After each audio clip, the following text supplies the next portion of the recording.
మావా మీరు ఒక మంచి క్లీన్ ఫ్యామిలీ వెబ్ సిరీస్ కోసం వెయిట్ చేస్తున్నారా? అయితే మీకోసమే డిజ్నీ హాట్‌స్టార్‌లో 6 ఎపిసోడ్స్‌తో వెయిట్ చూస్తుంది చట్నీ సాంబార్ వెబ్ సిరీస్. ఇంకా ఈ సిరీస్ అయితే నాకు బాగానే అనిపించింది భయ్య. ఎందుకంటే ఒక క్లీన్ ఫ్యామిలీ వెబ్ సిరీస్ చాలా బాగా ప్రజెంట్ చేశారు. బేసిక్ స్టోరీ ఏంటంటే ఊటీలో ఒక కేఫ్ ఓనరు త్వరలో చనిపోతాడని తెలిసి తన కొడుకుకి పిలిపించి ఒక కోరికైతే కోరుతాడు. ఇంతకీ ఆ కోరిక ఏంటి, అసలు ఆ కోరిక తీర్చాడా అనేది మూవీ వెబ్ సిరీస్లో నాకు బెస్ట్ పార్ట్ ఏమనిపించిందంటే అది యోగిబాబు గారి క్యారెక్టర్.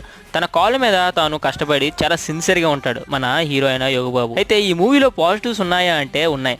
బ్యాక్గ్రౌండ్ మ్యూజిక్, కొన్ని characters acting and Ooty visuals and మంచి డ్రామా. అయితే సిరీస్లో నెగిటివ్ అయితే చాలానే ఉన్నాయి, బట్ చాలా వరకు ఓకే అనిపించాయి. నెగిటివ్స్ ఏంటంటే లవ్ సెటప్స్లో కొన్ని సీన్స్ బాగాలేదు అండ్ కొన్ని ఎపిసోడ్స్ అయితే స్లైట్లీ బోరింగ్గా అనిపించాయి నాకైతే. నేనైతే ఈ సిరీస్కి ఇస్తున్న రేటింగ్ 3.5/5. ఇది నా పర్సనల్ ఒపీనియన్ మాత్రమే. మీకు ఎలా అనిపించిందో కింద కామెంట్ చేయండి. వీడియో నచ్చితే లైక్ చేయండి అండ్ షేర్ చేయండి అండ్ సబ్స్క్రైబ్.